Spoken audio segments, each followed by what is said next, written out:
Today is the second in a series of 6 interviews when we invite people to join me and talk about their journey of faith here in Jennymount and their hope for the future. The reasoning for these interviews is to create a visual record presentation which can be used for future celebrations, much like the photo display in the foyer for the 120th celebrations. If anyone would like to take part in these interviews, please let Alan, myself, or any of the leaders know, and you can join myself. In our calendar for February, the theme is Hope for All. What we see is our word map, which is displayed here in our church. Everyone in the church contributed to it. It describes what Jennymount Church is all about. Some of the many words are very fitting for our participants today: fellowship, open door, community, inviting, caring, loving, welcoming, supportive, and togetherness. I welcome Billy and Mary, who are here as a couple, but we will find that they are also here as individuals in their own right. Welcome. Thank you. Thank you. Now you can answer these in whatever order you want. If Mary wants to go first, or Billy wants to go first. So question 1, can you give us a brief outline of your journey and experience in this place? I've been a long-time member of Jennymount Methodist Church right from as a boy. In fact, I made my first commitment to the Lord, Mary doesn't know this, to the Lord when I was probably about 10 in the Sunday school. It was the thing to be done then. Everybody done it, so we went along. And then the BB, my wife was founded in the Boys Brigade here as well. So I was in the BB at a young age, Life Boys. I didn't last long in the company section. We moved on because my heart was with the sea. So I left the BB and joined the Sea Cadets. And that's round about the time that I sort of divorced myself from church life as such, you know. Okay. All right. My walk with God, right? Well, my walk with God started over in Alexandra Church. Went there, was married there, the children were baptised there. But all the time I went there, I loved it, and I was in the young women's, and I was in everything. And I actually went to communion, but I wasn't allowed to take it because I went to the classes, but that was fine, because I was in the young women's and I looked after the creche. But in the meantime, Billy and Jason came here to Jennymount. So I just thought it was right for me to come here. And so I did. Okay, Mark, that's great. That leads me on to question number 2. At what part in your journey did you make a personal commitment to follow Jesus? Tell us about your spiritual journey. I know Billy's already talked about when he was a boy, made a commitment, and then he life took over, and so if you could maybe tell us. You know, Maurice talking about coming over to Jennymount. I was already established here by then. I had been asked to help with the junior section football team, which I started coaching, and Tom Gallagher was the manager at that time. So I was coaching the boys, and then, as you know, one thing leads to another in church life. I went to the camp with them, done various courses within the leadership of the BB. Became an officer in the 40th Belfast Boys Brigade, and then it was during that period the Reverend Derek Russell was the chaplain of the company, and he had a great influence in all the boys' lives and the men as well. So it was maybe through singing that I love music. Maybe it was through the singing at the BB camp, going along in the minibus and all singing the choruses. And one particular song always stuck in my mind and has done all over the years, and it was freely you have received, freely give. Go in my name, and because you believe, others will know that I live. And that had a great influence in my life, and in the BB, and as, of course, with Derek helping you along. And it wasn't long before I accepted the Lord as my Saviour. I thought I was being selfish through my life, you know, and I needed to give something back. So that was really the start of my Christian career as it was. Okay, Billy. That's great. Mary? Well, as I say, I came over to Jennymount, and I was quite amazed because I went to the BB services, and Derek Russell would have sang, "There's a flag flying high in the banner of my heart." And it was just one Sunday. I was in the gallery, and he just said it was a communion, and he just said, "If you really love the Lord, come down to this table." And that's what I did. And just bowed at the table, and that was my start of a wonderful life. Lovely, Mary. All right. Question 3. I think I've already got the answer for this, but I'll ask it anyway. And I'll say what I think the answer is. Who or what had an influence in making that step of commitment? So I think from Billy's point of view, it was the BB. Yeah. Mm-hmm. And also the influence of Derek. The influence of Derek Russell. Okay. And Mary seems Exactly to be the same person. You know. Exactly the same. I had one experience with Derek Russell, and it wasn't that good. Yeah. He married me. So you're happy enough that I've interpreted that answer? That's right, BB and Derek Russell.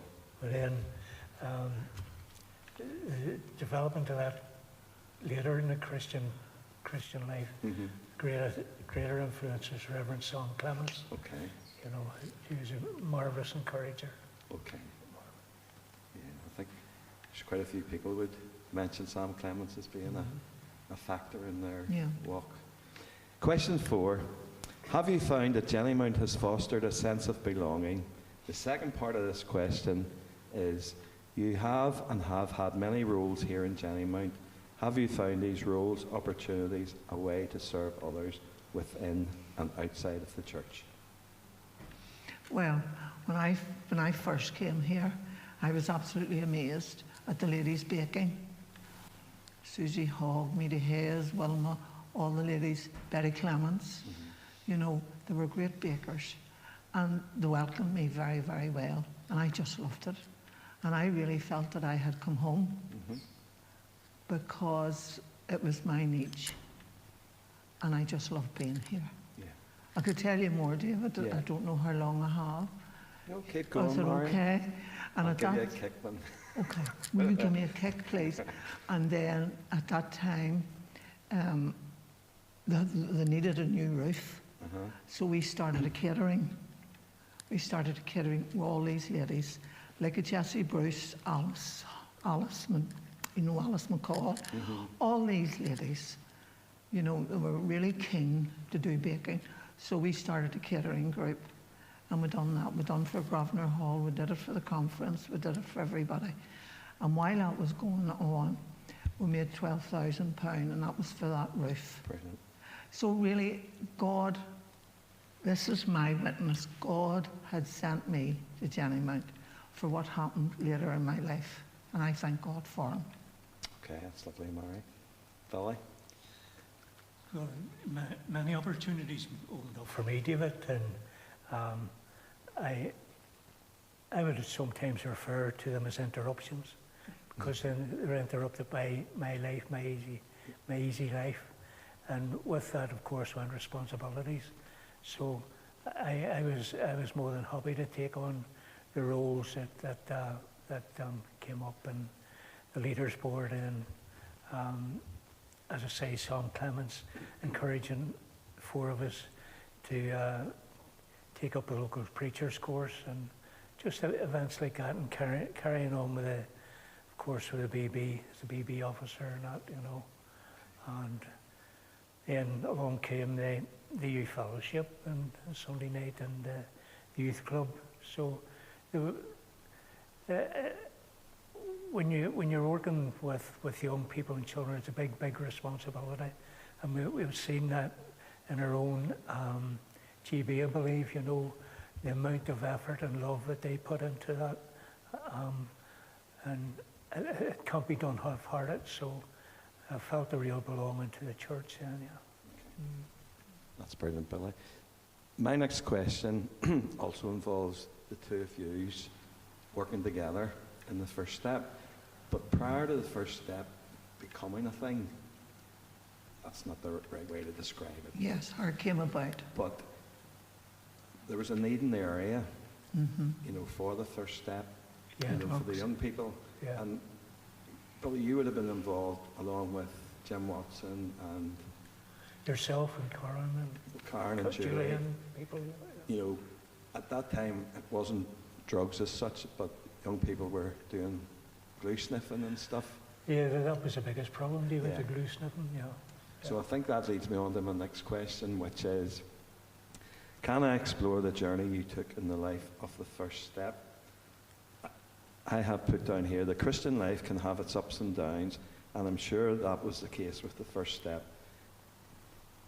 If you tell us a bit about the work of the first step, and then is there a particular memory that stands out that you would like to share with us in the whole time that you were in the first step? Well, what happened to my point of view for the first step? Billy came in one night and he said to me, we need a place for children. These kids have nowhere to go. And we're talking to them in the Grove and wherever he's got them. And he said to me, we need to pray about this. So, if you take on from there, and then I'll fill in about giving up your job. Oh, We, as I say, David, you know very much the background to that, going around the parks. And one particular incident has always stuck in my mind, and that was the three young lads from the Elam Church, and one became a pastor, Brian. The other became the youth worker at Elam daily. But unfortunately, our friend, he was murdered. He was murdered by a hatchet attack as he protected the bonfire. So it was very much more than the glue sniffing in that case, and the drinking, and all that, of course, led to antisocial behaviour, which was rife in this area. So that all sort of blended into the fact that these young people needed somebody. And I came from just across the road, 100 yards in a straight line from here, and the area hadn't changed, the people hadn't changed, other than the fact that the young people had changed drastically, and they'd lost their way, I think. okay. Any one instance, like Happy, or, well, I suppose, before the first step, that young fella losing his life, but within the first step? Well, to get this first step going, I was a cook down in the mission to see me, and Billy says you have to come out. So that was fine. So we started the first step with a lot of hiccups, David. Yeah. A lot of hiccups, but anyway, once the first step got going, well, you know all that was involved in, David. I was doing the catering. Billy was looking after the probationers. He was looking after the youth, the teaching that John Wilson did, the what do you call it, the computer suite. And I was downstairs looking after the girls and all the catering, our ES workers. But my best memory is we got friendly with the UDA, and it was Willie. And Willie would have come in all the time. And then we had the UVF come in.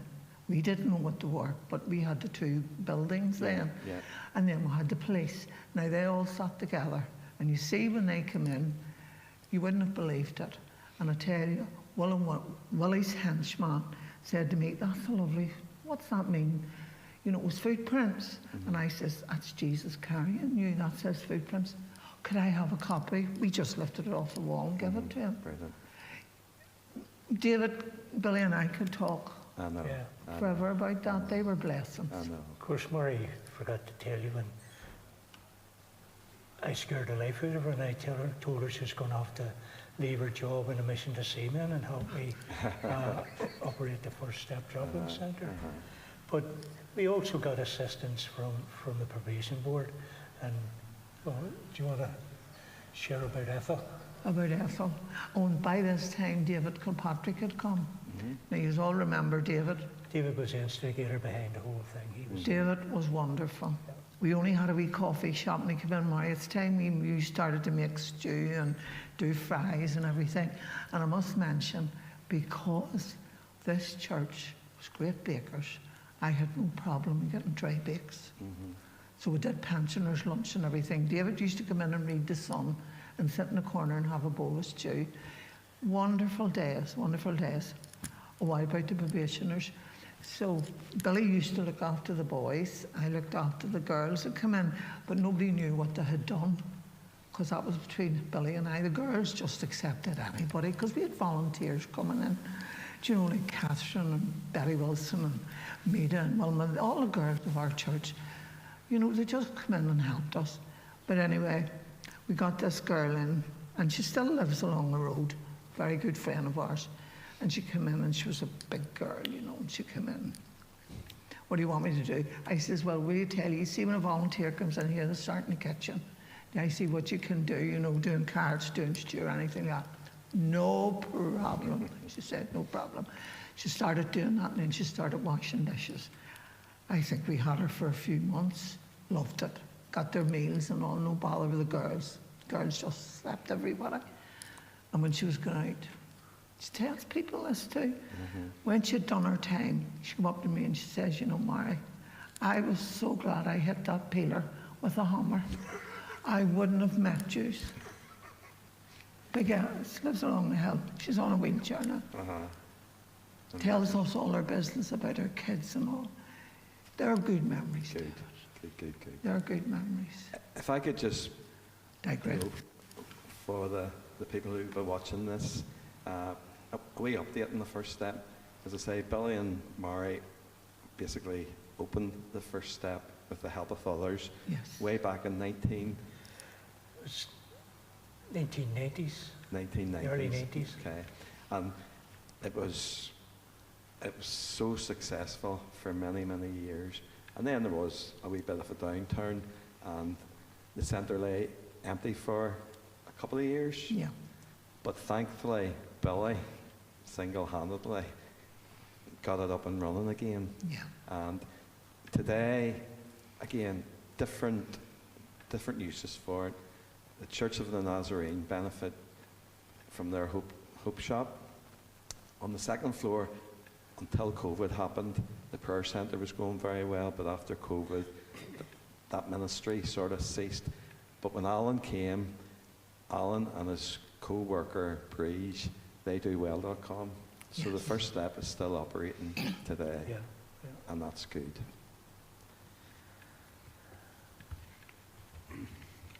Question 6. How do you experience God's presence in your life? Goes there every day, every minute of the day. I just share the thing that we did when we were in our bond meeting, David, is that my mother was a staunch Catholic. She loved the Lord, and her perception in life with the Lord was walking hand in hand with Him. And if she lost anything, first thing she'd done was pray to God, and she always says, well, then it suddenly appeared, you know. But I am a great believer in prevenient grace, and my brother was murdered in 1985 by the UVF, and I had vowed, I had just come out of the Royal Marines not so long, and I had vowed that I would take revenge on whoever done it. They actually caught the guy and his henchman. He come from Bangor. Or if I didn't get revenge on them, I would go down to Mount Vernon and seek revenge there from the people that I knew were UVF. But thank God the Lord led me in a different direction.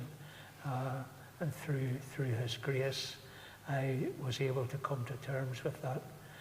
It still hurts me at times that I never done anything about it. You know, my pride's a big thing in my life, and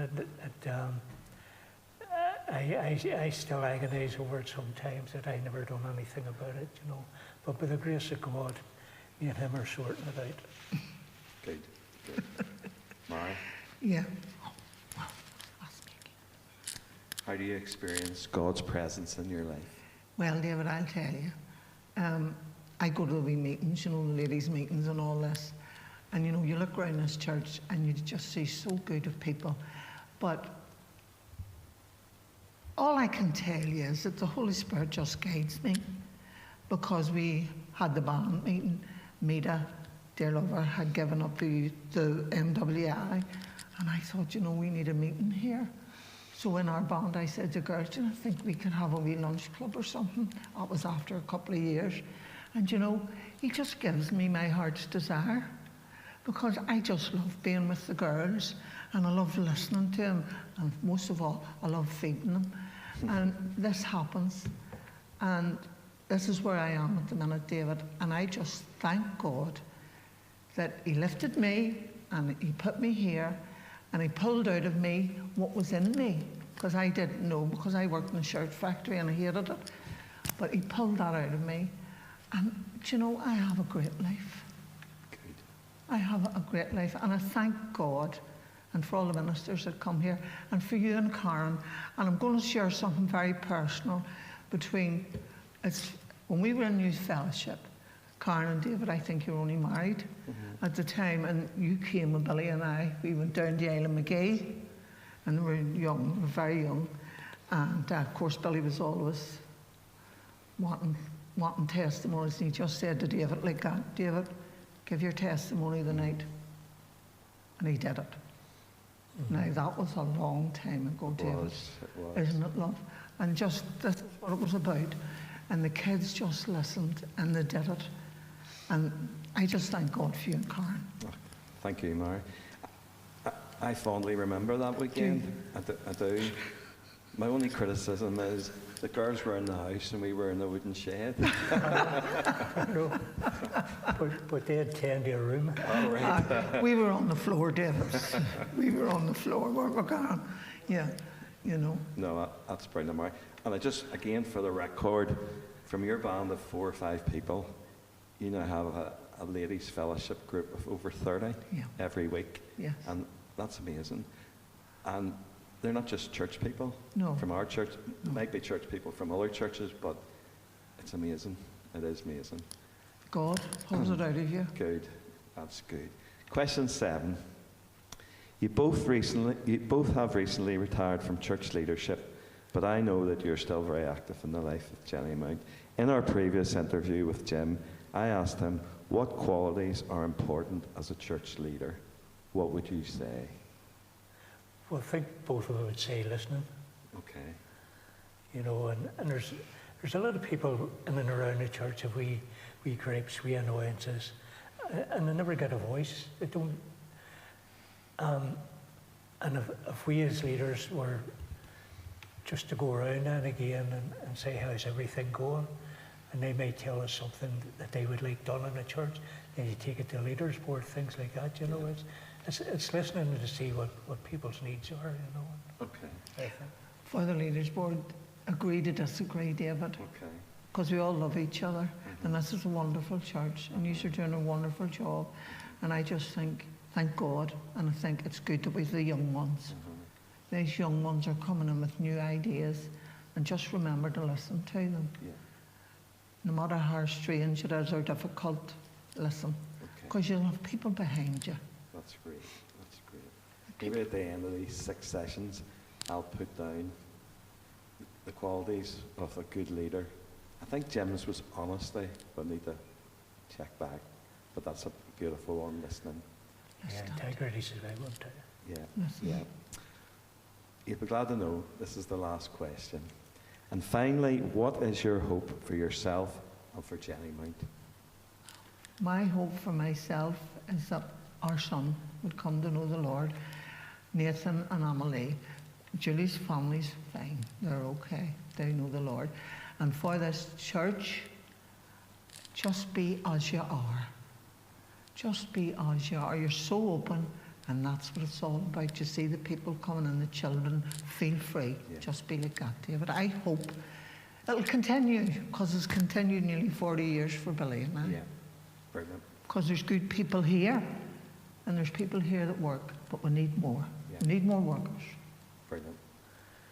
Well, 30 years since I've been at the church, I've always found a great loving relationship, good family, lovely family relationship within the church.